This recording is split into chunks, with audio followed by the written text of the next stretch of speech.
Hey guys, this is Will at Cedardale Communications and welcome back to another one of our videos. Today we're going to talk about toxic relationships and how they manifest themselves.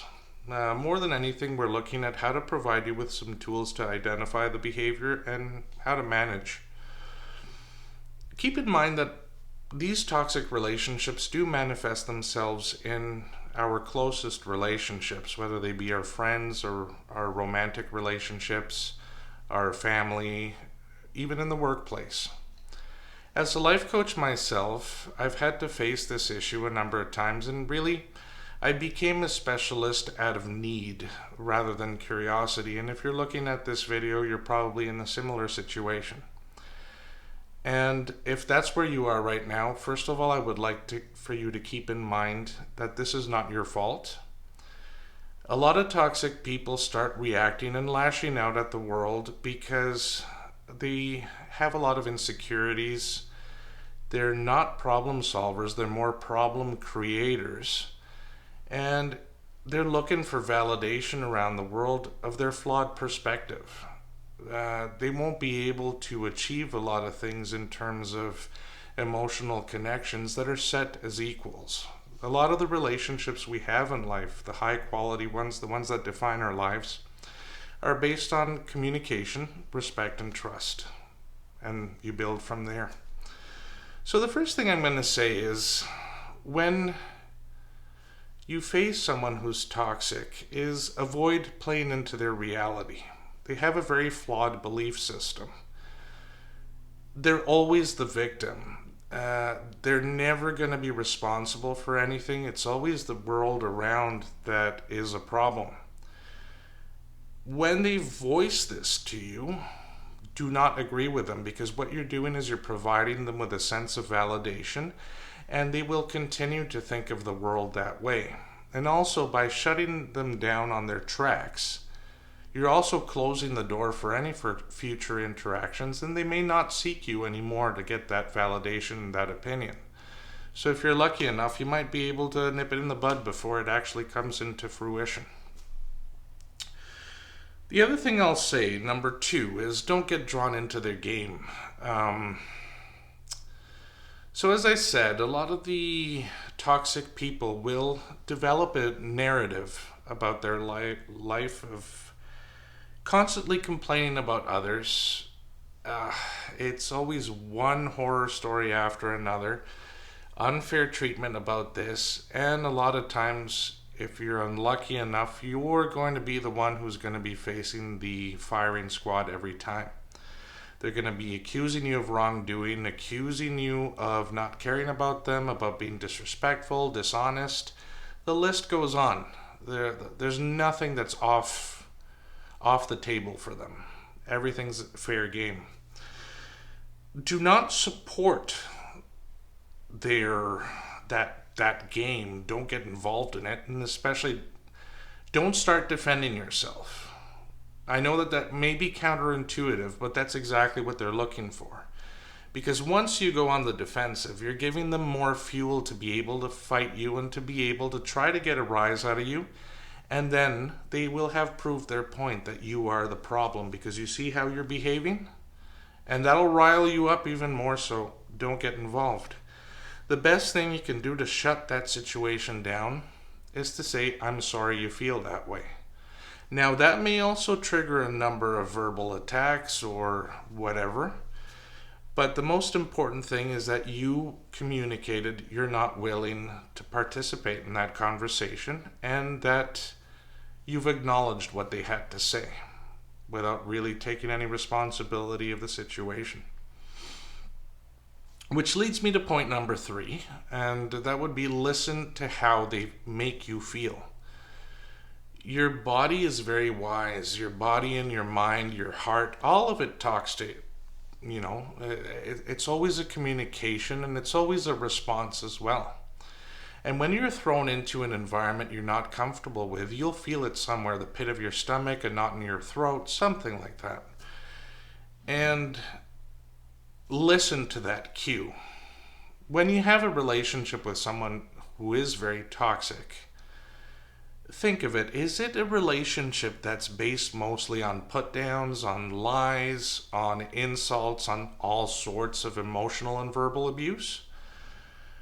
Furthermore, do they ever come back to you and say, you know what, I'm really sorry, I was out of line, I don't know what got into me, I would like to make it up to you, and I'm sorry. Now, apologies, that is true power and trust building in a relationship. For someone to be big enough to say, you know what, I screwed up and I want to make it up to you, I'm really sorry, is a great sign of personal growth and someone that you can build something with because they're looking at improving and they don't want the same situation to repeat itself. When you're in these situations enough of toxic people that do not apologize and are constantly attacking and demeaning you, you know what their game is. You know what their rules of engagement are, and you know that nothing is off the table. So at least you have the advantage that you know it's not going to go well, and you know more or less what they're going to say. So you have the upper hand of being prepared, and make sure you don't engage. If you can engage, go to number 4, which would be talk to them about their behavior. You might still be able to get through a bit and say, someone who's very manipulative, someone who's very dramatic is going to be trying to seek out information to use against you. And the best way to face that is to communicate through I statements. Now, the power of I statements such as, I value trust in our relationship, and if there are going to be more lies in this relationship, more dishonesty, more disrespect, I can't be a part of it. You can also frame it like, I feel very uncomfortable when you say these things about these people, so please, could you stop? And so again, the power of this is communicating how you feel, but it's also adding a boundary. You're saying, you get to this, you go through, I'm not involved anymore. It's important to be able to put yourself first, which is my next point. And toxic behavior does not just limit itself to being verbally abusive, to being demeaning, to being very overt in that sense. It can also communicate, or it can also manifest itself through people who are excessively needy. You might have a romantic relationship or a friendship with someone who always needs you and is in crisis. There's someone who needs you to be there because the world is falling apart. You have to put the pieces back together and then shove them out the door and face the world again. It is also very emotionally draining. You have nothing left in the tank for yourself to meet your own needs, to be able to focus on your life, on your purpose, and getting things done. Keep in mind that healthy relationships are about give and take. It's about strong communication and being there for each other.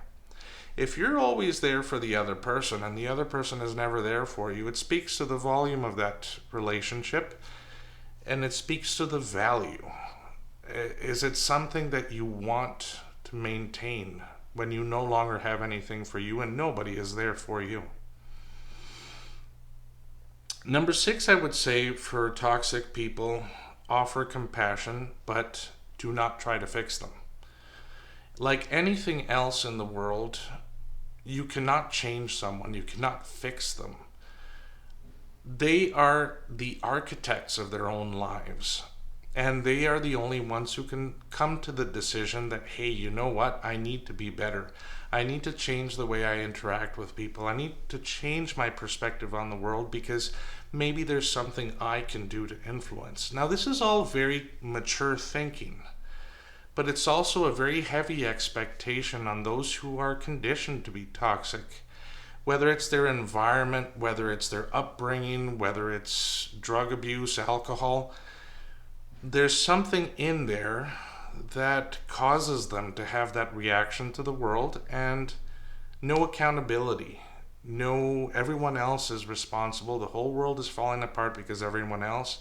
I did not do any wrong to you. It was everyone else around the situation, and I'm never going to apologize to you. Nobody wants to hear that. Nobody wants to be part of a relationship of that kind. Make sure that it's just kindness and compassion. Don't give them any validation. Don't tell them, it's everyone else. You're not doing anyone any services, and you're not helping anyone. Number 7, I would say learn to say no and walk away. And this is one of the most effective coaching tools we have. In our lives, everything in life is a negotiation, whether we want to accept it or not. We are able to communicate in every situation our terms. Our terms are based on our core values and on the ways that we expect to be treated as people. And these should not be flexible. This is who you stand for. This is who you are. Now, when you communicate these terms to someone else about how you expect to be treated, how you expect your life to be, if they're not willing to take it, they should have heard it. They should have internalized it somewhere. And what I usually do is I communicate this. If you're not up for it, that's totally fine with me, but I'm not part of this anymore. If you ever want to have something to do with me, you know what my terms are. Come and get me. You know where to find me, who I am, etc. Make sure that you have the power to do that, because otherwise you're just going to be involved in more guilt trips and more disrespect, and there's really going to be no way out of it. But on that point, be prepared to be facing a major backlash when you say no and you walk away. They are the kind of people who need to manipulate everything and that need to have the final word, because it feeds their ego, it validates who they are, and it gives them the power. Everything is a power trip, a power relationship. And you don't want to be involved in that toxicity. You want to be involved in relationships where there's give and take, and there's respect, and there's good communication.